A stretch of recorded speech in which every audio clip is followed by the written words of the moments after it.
Good morning, guys. Happy Friday. What I wanted to do is show you guys how you can take the test if you haven't taken the CFA Topic 1 already. And if you've already taken the test and you're not happy with your grade because it's below a 70, I'm going to show you how you can turn in test corrections to improve your grade to a 70. So let me show you. So if you go to my daily work, right? And you go underneath week 5, you're going to see 2 tabs here. One is going to be CFA test corrections and CFA Topic 1. If you have or have not taken the test, you can click here on CFA Topic 1.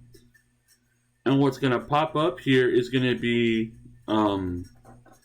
your test. It's going to ask you if you want to view results. Go ahead and click on View Results, and that will be your grade. Now then, if you haven't taken the test, you're gonna get a screen that prompts you to enter a passcode.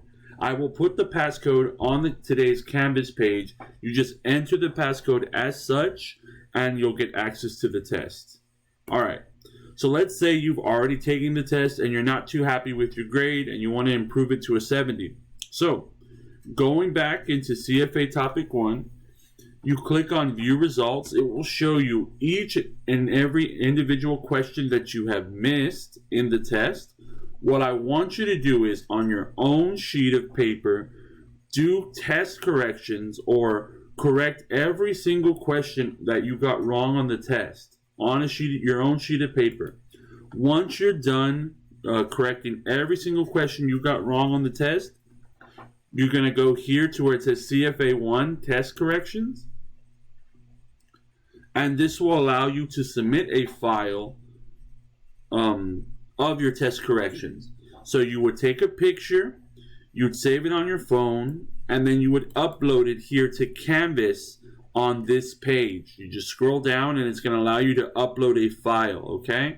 The maximum score you can get from your test corrections is a 70%, so keep that in mind. Right? If you got something close to a 70, maybe it might not be worth it. But if you still want to try, it doesn't hurt to try, right? Alright, guys. That's pretty much it. For the rest of the class, what I want y'all to do is go ahead and take a look at your grades. I posted a video above so you know how to look at what grades you're missing and go ahead and turn in the rest of those assignments. Y'all have a good Friday. I'll see you on Monday.